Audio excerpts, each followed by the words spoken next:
So, last time we looked at properties of OK, but as a subset of R to the n. So, we proved that OK is a lattice in R to the n that proved for us that OK is a free Z module of rank n, where n is the degree of k over q, and we defined the co-volume of OK in Rn as discriminant. So, there was an explicit formula in terms of determinant of a matrix, and we proved some properties of the discriminant. So, we are going to study discriminant again throughout this course, but right now we are going to change track and study algebraic properties of OK. So, study OK from purely from the point of view of algebra. So, this I will name this section ideal factorization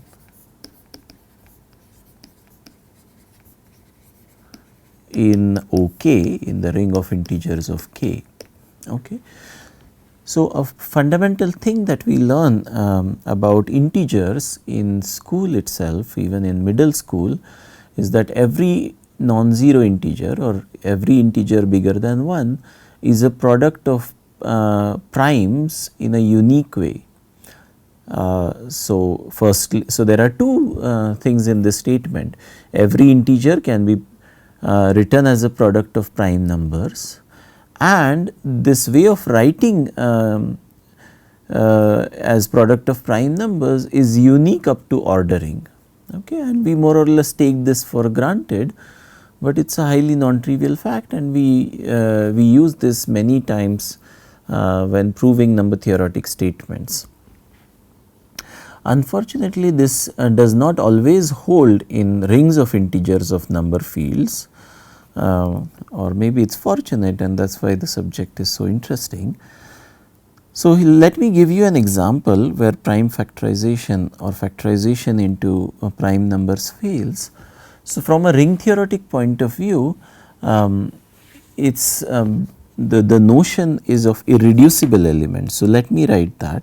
So, let R be a ring, an abstract ring. So, commutative ring with 1 in it.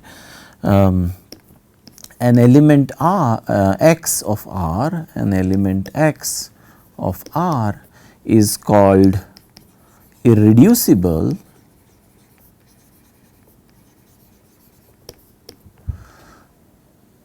if x equal to a times b for some a and b in R implies that either a is a unit or b is a unit. Okay, so, these are irreducible elements. So, here is an example in Z. So, if R equals Z, then every prime number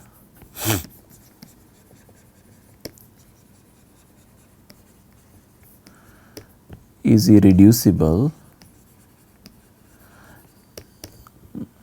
okay. And maybe here I would put another condition, is that x is not a unit. So, I do not want units to be irreducible, okay.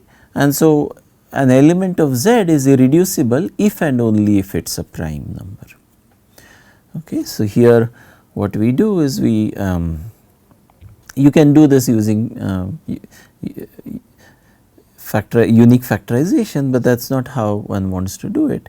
Anyway, I will leave this example as an exercise if you have not seen this before. It is not it's slightly tricky if you have not seen it before, but it is good to think about it. So, factorization into irreducible elements does happen in rings of integers, but it need not be unique. So, here let me give you another example. So, what you do is you take k to be q square root of minus 5. Okay. So, this is a number field of degree 2 over q, and we saw last time that the ring of integers of this is z square root of minus 5. right, because minus 5 is not congruent to 1 mod 4, it is congruent to 3 mod 4. And in this we can consider the element 6. You can write 6 as 2 times 3, or you can write it as 1 plus square root of minus 5 into 1 minus square root of minus 5. Okay. So, this is easy to check, but here is something that you need to check: 2, 3, 1 plus square root of minus 5, 1 minus square root of minus 5 are all irreducible elements, irreducible in OK. So, they are not units, and if you write 2 as A times B, then either A has to be a unit or B has to be a unit. Okay. So, and none of them are associated with each other. So, let me write that. So, further,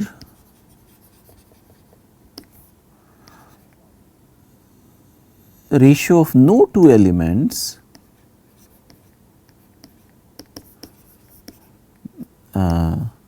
no two of these is a unit in OK. Okay. Hence, we get two distinct factorizations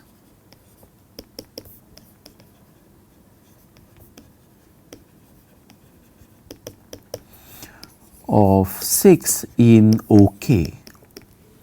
All right. So, unique factorization fails. Okay. Unique, the slogan that you should take away from this is unique factorization of algebraic integers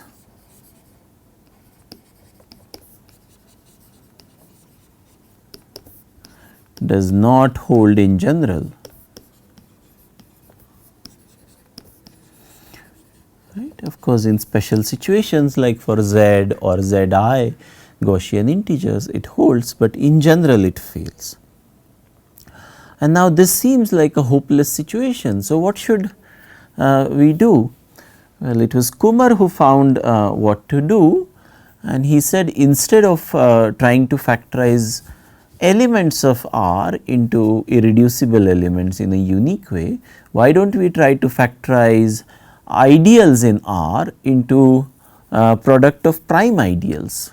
And in fact, he figured this out before the notion of ideals was defined, and he wanted to name he thought of the name ideals because he thought of these as ideal numbers. So, instead of numbers you are looking at ideal numbers. Okay. So, I am not going to recall definition of an ideal because that you have seen in abstract algebra. Let me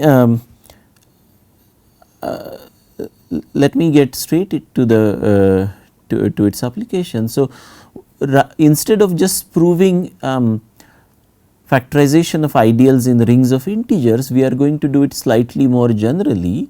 So, the rings in which unique factorizations of non-zero ideals holds are called Dedekind domains. So, let me define Dedekind domains for you, and we will prove properties of Dedekind domains, and then towards later we will prove that rings of integers are Dedekind domains. So, whatever we are going to prove for Dedekind domains will hold for rings of integers of number fields.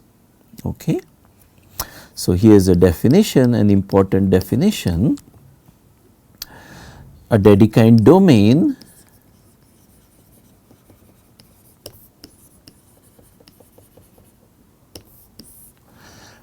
is an integral domain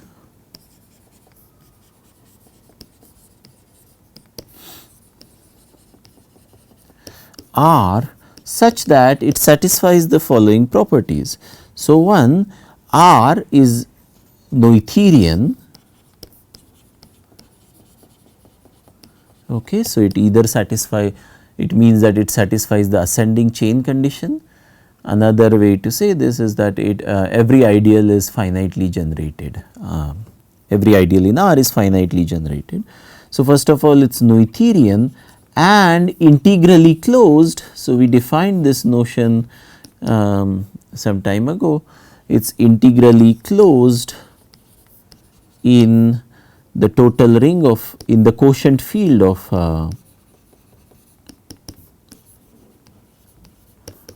R.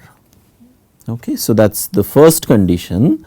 There are two conditions in it actually, that it is Noetherian and it is integrally closed in the total, in the quotient field of R. And the second condition is that every non-zero prime ideal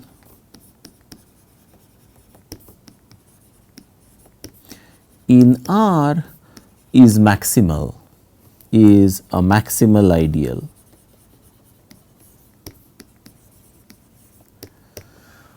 Okay. So, every non-zero prime ideal in R is a maximal ideal. These are the two conditions.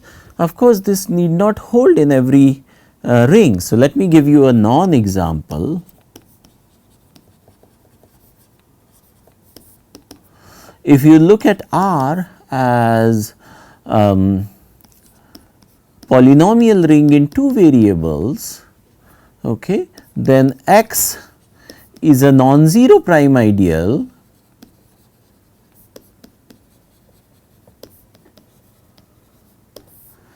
but is not maximal, right, because X is contained in the ideal generated by X and Y.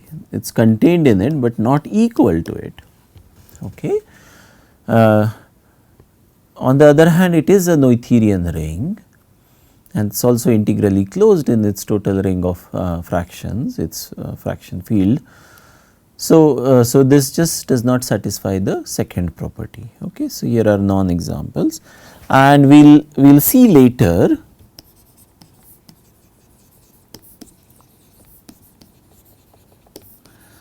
that OK is a Dedekind domain.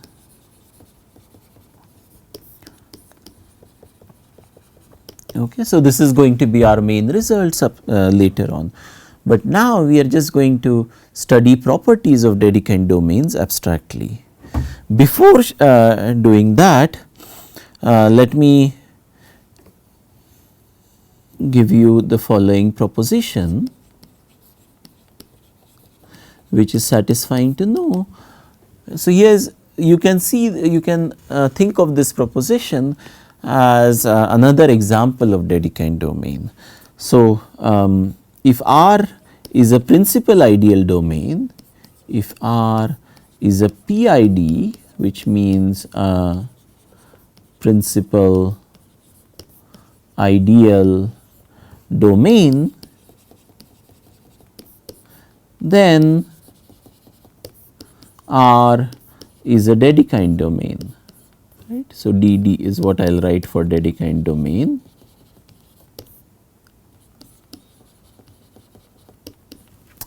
Okay. So, how do I prove this?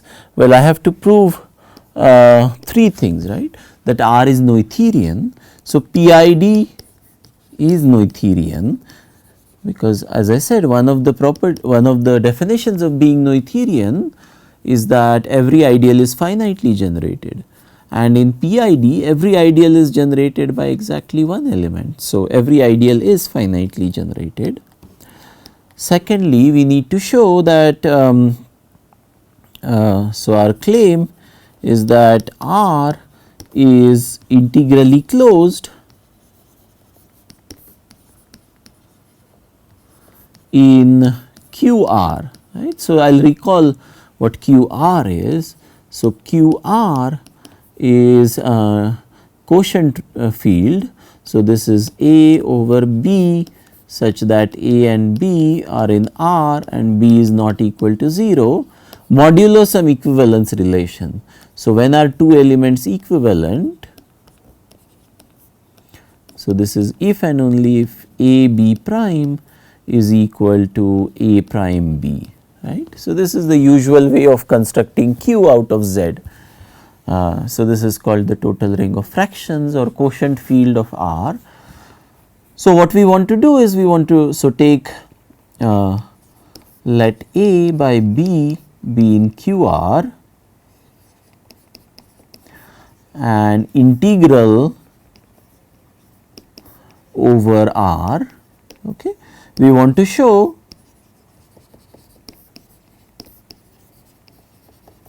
that A by B is actually in R. So, what we want to show is that B is actually a unit, right. Okay. So, we may assume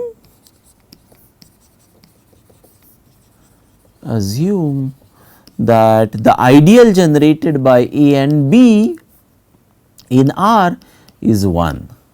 Okay. So, this we can always do, because if the ideal, so it is certainly true that the ideal generated by A and B will be a principal ideal, because R is a PID, and so it will be generated by some element C, which means that both A and B can be written as multiples of C, and then we can cancel that C, right. We can divide out by that non-zero C, and we get A and B, which are co-prime. Okay. So, the ideal generated by A and B is 1. Okay. And now, we know there exists a monic polynomial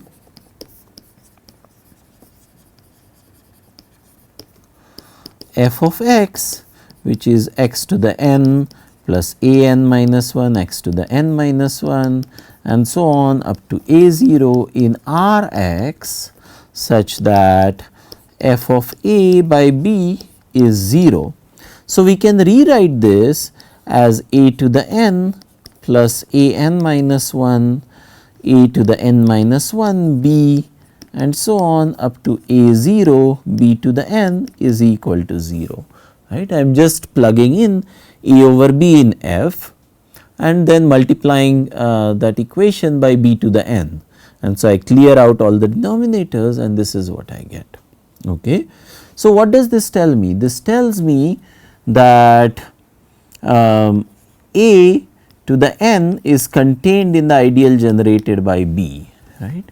So, you see a to the n is b times something, right. So, it is contained in the ideal generated by b,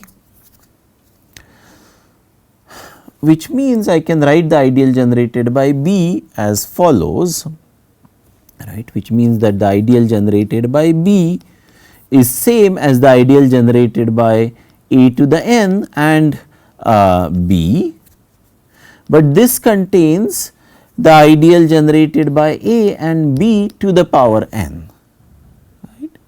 Everything can be in a comma b to the n can be written as a to the n plus b times something, but this ideal is 1, right. So, hence b is a unit in R, therefore, a by b is actually just an element of R, right. So, hence R is integrally closed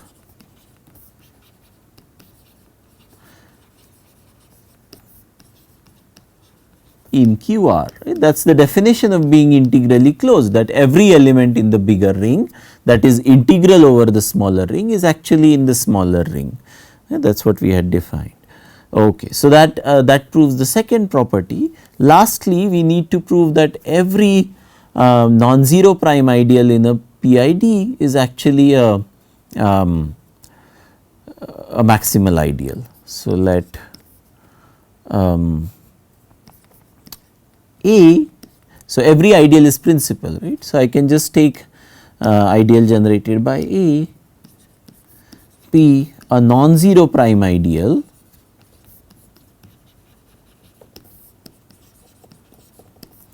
in R. We want to show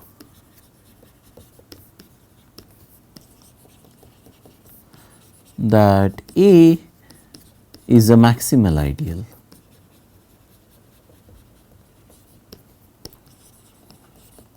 Okay.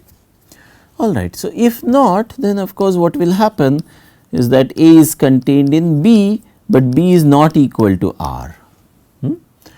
So, if this happens, we want to show that A is equal, the ideal generated by A is same as the ideal generated by B. So, what does it mean that A is contained in B? It means that A is B times some C. So, for some C in R, right. Okay. So, what I can do next is right. Okay. So, here I can also assume that B is maximal.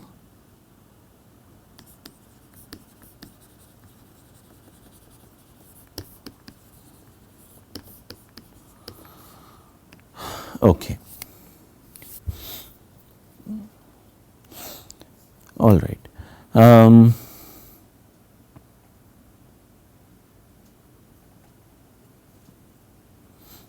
All right. So, if okay,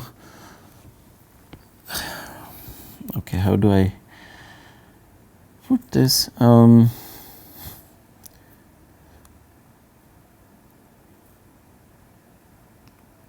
Right. So, the element A is contained in the ideal generated by B, which means that I can write A as B times something, right. That is what it means for A to be contained in B. But on the other hand, this means, so this means that B times C is in the ideal generated by A. We have to use somewhere that the ideal generated by A is a prime ideal, and this is where we are going to use it. So, as A is a prime ideal, either B belongs to A or C belongs to A, right. Now, what happens if B belongs to A? Then this means in this case the ideal generated by B is same as the ideal generated by A, and A is maximal, and we are done, right. That is what we wanted to prove. What happens in this case? Then C is A times D for some D.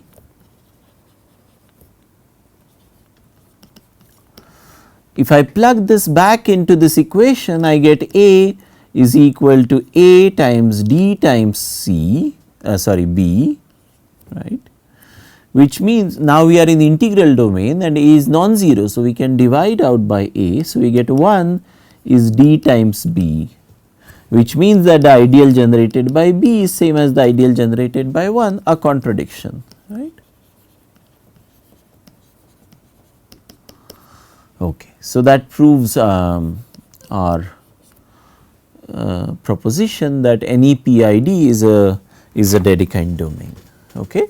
So, the Dedekind domains are more general than principal ideal domains. Okay. So, there are Dedekind domains that are not principal ideal domains, but every principal ideal domain is a Dedekind domain. Okay. All right. So, our next theorem is the important theorem in this section about Dedekind domains, and it will take some time to prove this, but let me state it. It is good to state this theorem as our eventual goal, and I will prove several lemmas that will go into the proof of this theorem. Okay.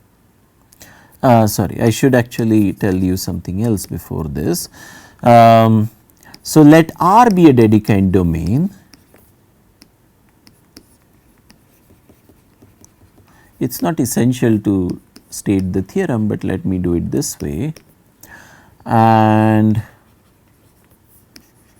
let K be QR. So, the quotient field of R.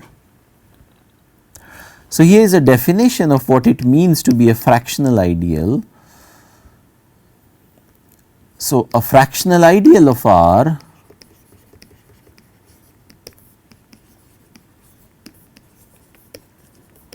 is an R submodule of K that is finitely generated.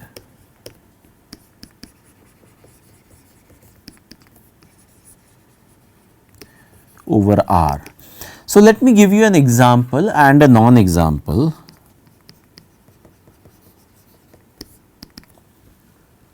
Okay. So, so R will just be Z and then K is just Q, the quotient field of Z is just Q. Okay. So, fractional ideals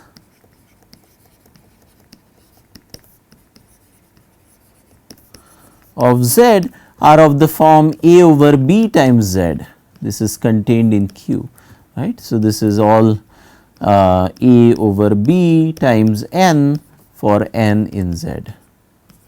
Okay. So, any fractional ideal will be of this form, you can take this as a exercise, and here is a non example. So, if you take A over B, or let me write it this way actually, if I write it as A over 2 to the n such that A is an integer and n is a natural number or 0. So, this is not a fractional ideal.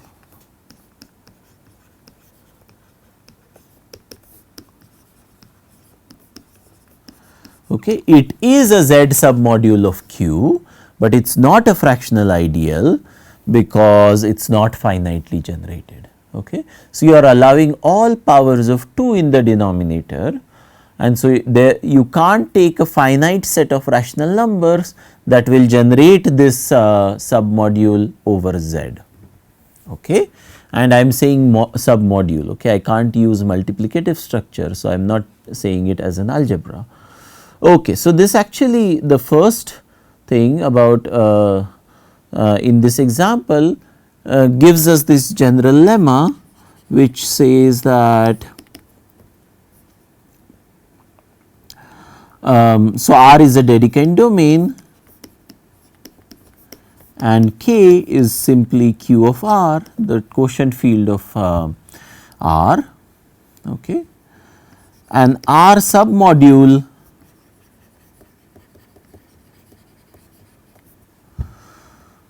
A of K is a fractional ideal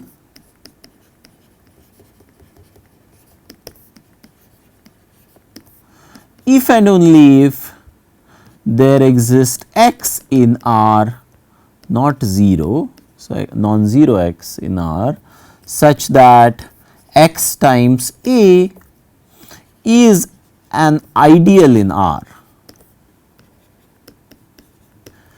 So, it becomes an honest ideal in R. So, it is actually contained in R. What are ideals of R? They are R submodules that are contained in R, right. So, fractional ideals should not be so mysterious to you, because we are just saying you take R submodules not necessarily contained in R, but contained in K, right, and K is the field of fractions, that is why the term fractional ideals. Ideals are simply R submodules that are contained in R. So, that is one way of defining ideals. Okay. So, a fractional ideal is something that when you multiply by a non-zero, by a particular non-zero element in R, you get an ideal. So, here is a quick proof of this. So, let A contained in K be a fractional ideal.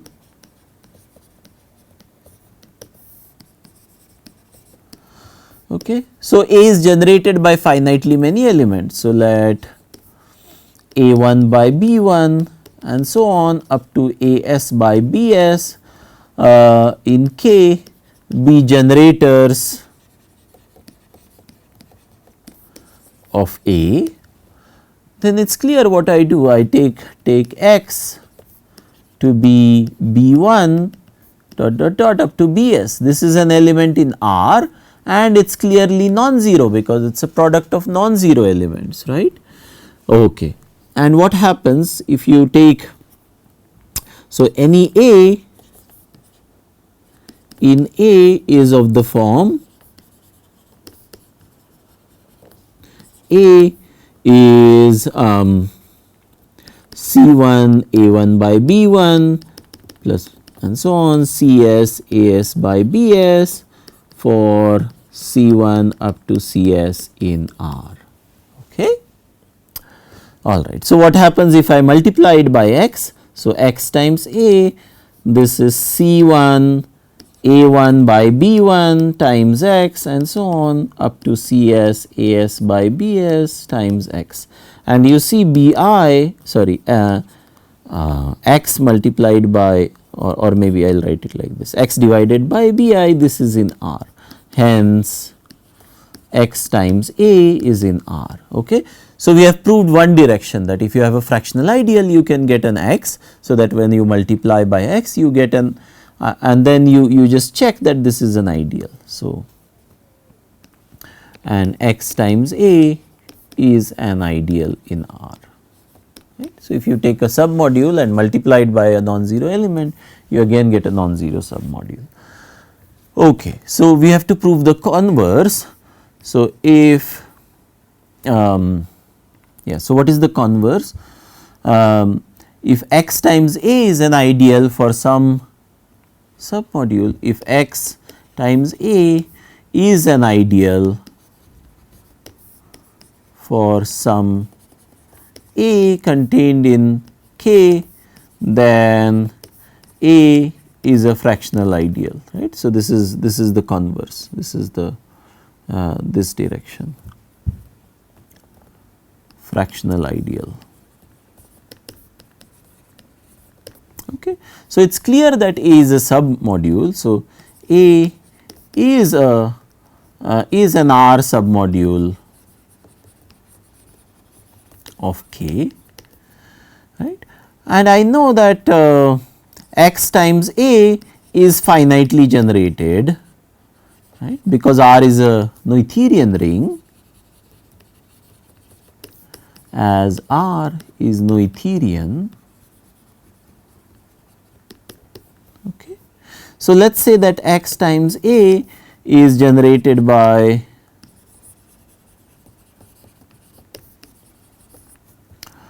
alpha 1 up to alpha R, okay. Then A is generated by, so here of course x is not 0, right. So, I can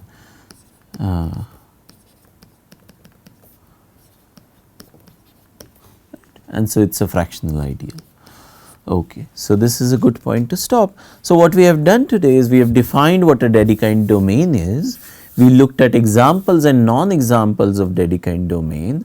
We defined what a fractional ideal of a Dedekind domain is, okay, and we proved that any principal ideal domain is a Dedekind domain. So, next time we will continue studying properties of general Dedekind domains, and our main theorem is going to be factorizations of ideals into prime ideals in a Dedekind domain.